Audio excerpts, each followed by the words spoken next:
$3 million. That's what Prince Harry spends every single year just to keep his family safe in California. Meanwhile, his brother William is preparing to strip him of his royal titles the moment he becomes king. These aren't tabloid rumors.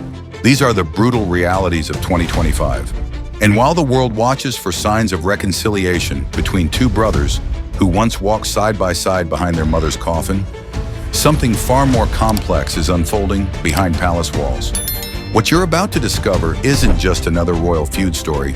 It's a chess game where every move costs millions, every word carries consequences, and the players aren't who you think they are. The invisible barrier. The date is September 3rd, 2025, and Prince Harry is preparing for something unprecedented. In just 5 days, he'll step foot in London for the Well-Child Awards, marking the 3rd anniversary of Queen Elizabeth's death. Sources confirm he's planning to meet King Charles at Buckingham Palace. But here's what nobody's talking about. Prince William won't be there. Not because he's busy, not because of scheduling conflicts, he's actively blocking it. Royal expert Hilary Fordwich revealed something extraordinary to Fox News just days ago. The gulf has widened. But that's diplomatic language for what's really happening. According to sources speaking to the Daily Beast, William doesn't just oppose reconciliation. He thinks any meeting between Harry and their father is, quote, a terrible, terrible idea. Think about that for a moment. A future king is essentially vetoing his own father's attempts at peace. This isn't passive resistance.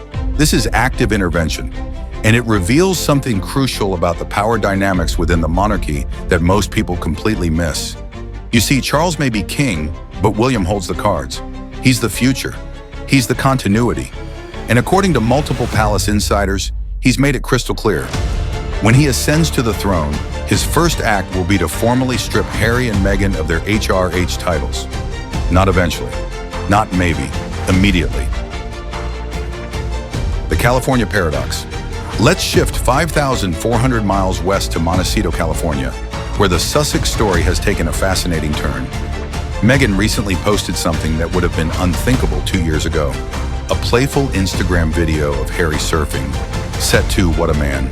The caption? A simple fox emoji.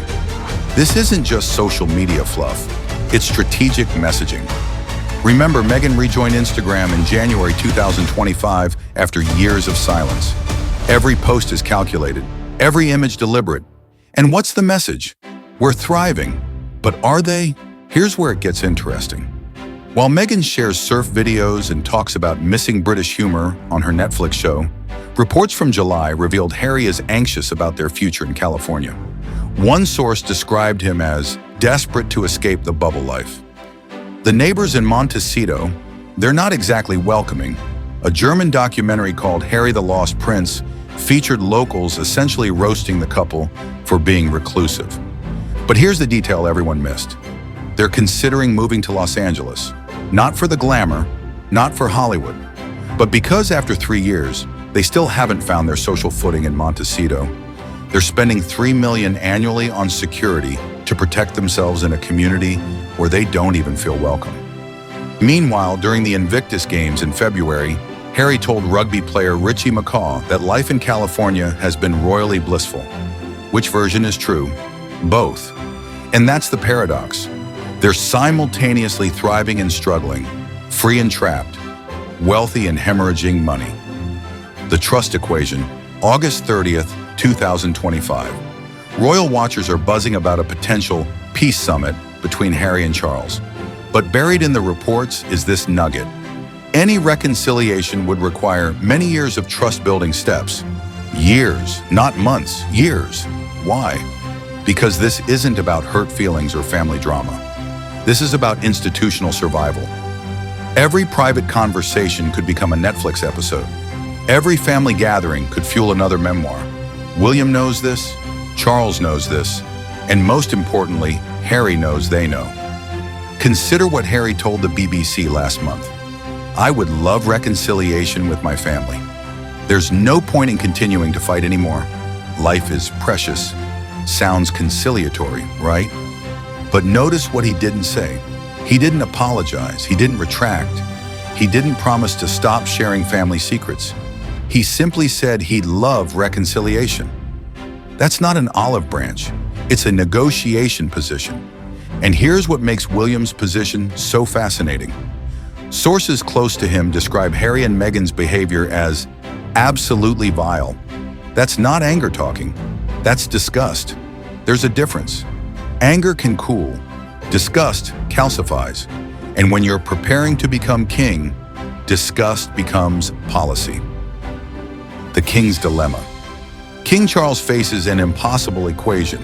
As a father, he wants to see his grandchildren, Archie, now 5, and Lilibet, 3, whom he's barely met. As a monarch, he cannot afford another PR disaster. As a man reportedly dealing with deteriorated health, he's running out of time. Multiple sources confirm Charles is moving ahead with plans to mend fences with Harry. But here's the catch. He needs William's buy-in. And William isn't just saying no, he's actively working against it. One palace insider revealed that any chance of reconciliation between the brothers has been rejected out of hand. This creates a constitutional curiosity. Can a king's desire for family peace be overruled by his heir's demand for institutional protection? The answer, apparently, is yes. Because William represents the future of the monarchy, and that future doesn't include Harry. But Charles is trying a different approach. The July reports of a potential peace summit came with an interesting detail. William's absence would be a warning shot. In other words, Charles might meet Harry alone, effectively bypassing William's veto. It's a risky move that could fracture the royal family even further. The media reversal. Something shifted in Harry's strategy around May 2025. After years of tell-all interviews and documentary revelations, he suddenly went quiet. Royal experts called it hitting rock bottom. But was it? Or was it something more calculated? Fordwich notes that Harry is now attempting discreet reconciliation. The key word there is discreet.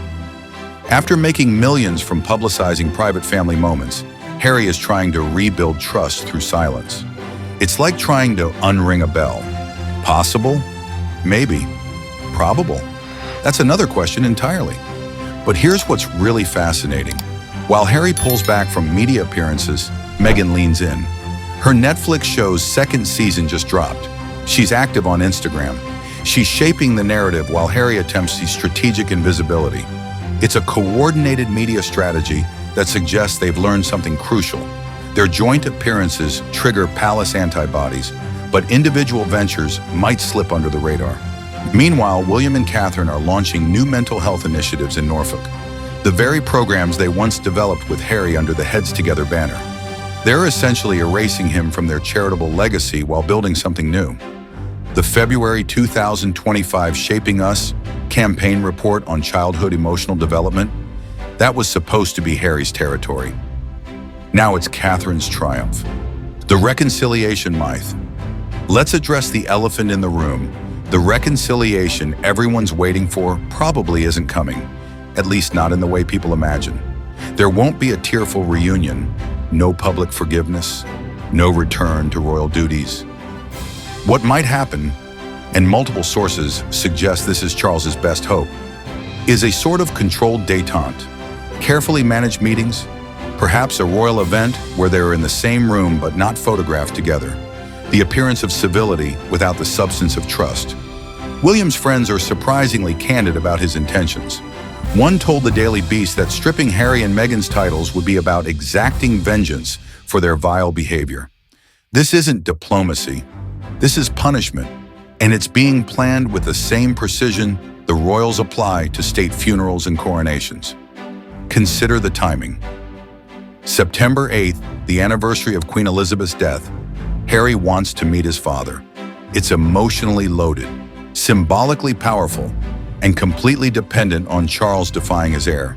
The fact that Harry announced this publicly, through sources, suggests he's trying to force Charles's hand. Make it harder to say no. But William has his own timeline. Every day that passes is another day closer to his reign. Another day where his position strengthens and Harry's weakens. Time isn't neutral in this conflict. It has a favorite, the untold future. So where does this leave us in September 2025? with a family frozen in a carefully choreographed standoff. Charles pulled between paternal instinct and monarchical duty. William preparing for a reign that will formally exclude his only brother. And Harry spending millions to maintain a California life that increasingly looks like a gilded exile. The untold story isn't about reconciliation. It's about the price of principle. William believes protecting the institution is worth losing a brother. Harry believes freedom is worth $3 million a year in security. Charles believes there's still a middle ground, but he's possibly the only one.